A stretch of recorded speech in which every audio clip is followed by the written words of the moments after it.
It's really lost its meaning. Everybody's using it for almost everything. And in many cases, it's being used grammatically correct, but not in relation to all the issues that we're talking about. And these are the issues of the impact of humans on the planet and how to continue to ensure that not just humans, but the whole show, the whole biosphere is healthy for the future. And the prevailing definition that came out of the United Nations, the Brundtland Commission, that was to advise the Security Council on issues of development and environment, came up with a definition that is now accepted by everybody.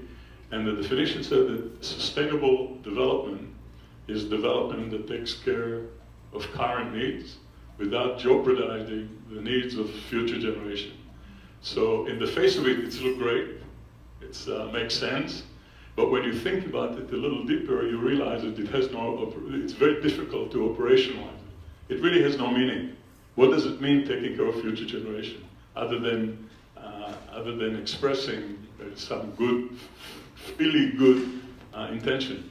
And it's a typical UN thing, incidentally, in my view, where you always have to look for the lowest common denominator that everybody can agree to. No one is going to say I'm against future generations, so everybody signs down. Now we know what sustainability is, and we can go back home and continue with the same practices.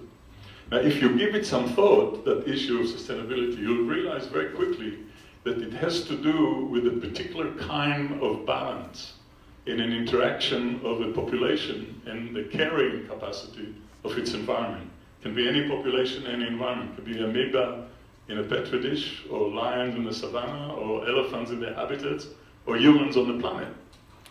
And that interaction is what is out of balance in our time, because of overconsumption of resources beyond the ability of those resources to replenish itself, and of course by overwhelming all the sinks, all the ability of the environment to absorb all the byproduct of our activity.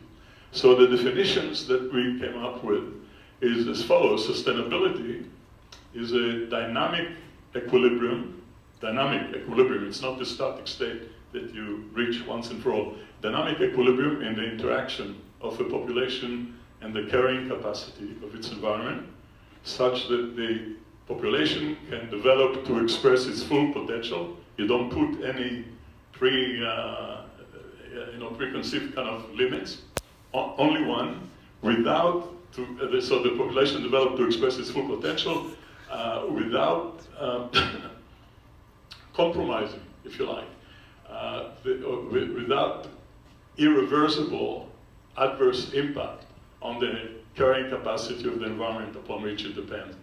So that definition mimics the circular issue of that interaction. So I'm sorry if I took too long, but that's the thing what the students were dealing with today. Thank you.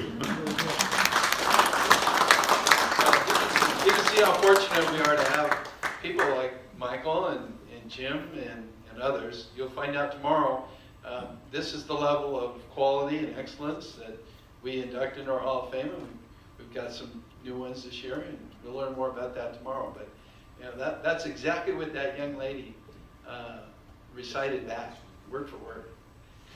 Down here, everybody's blown away. The students were blown away, everybody. And then in the last, we got 2 bicycles donated. We had one donated.